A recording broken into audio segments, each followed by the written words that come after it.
shu yerda hal qildik. Futbolchilardan so'radik, ruhan kim tayyor deb.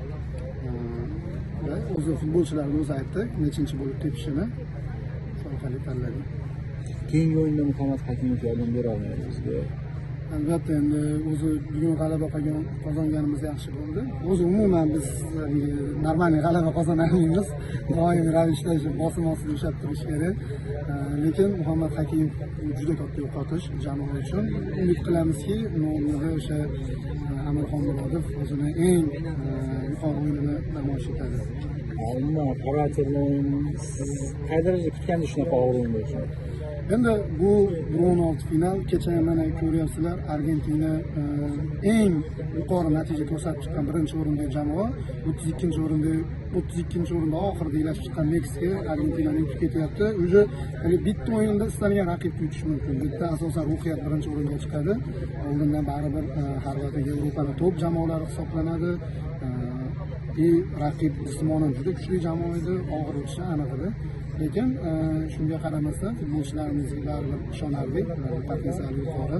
Shuning uchun o'ylaymanki, haqli ravishda g'alaba qozondik. Islom aka, savol o'sha darvozabonlar temasida almashtirish oldindan rejamidi shu?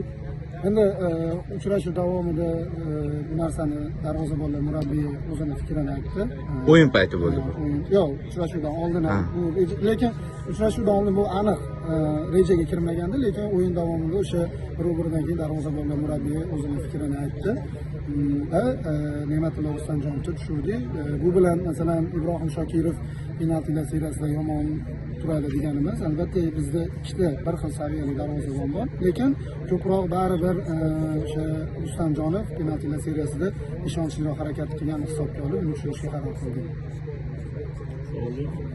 Italiya haqida so'ramoqchi. Italiya haqida so'ramoqchi edim. Bundan oldin zaranya deydi-yu, ko'rilganmidi?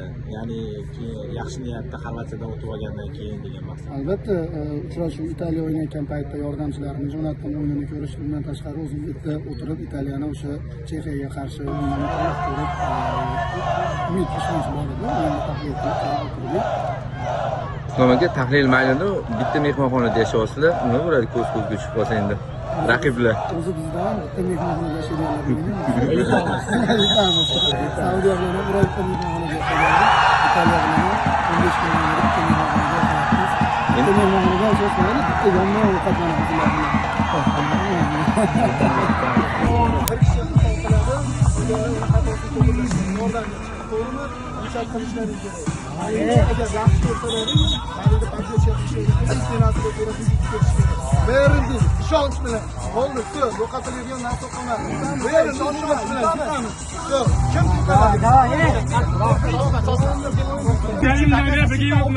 Biz bitta oila bo'lganmiz. Esdan chiqamayapmiz, biz bitta oilamiz, biz bitta komandamiz. Har qanday ma'no bo'lsa chiqib ketish paytgacha.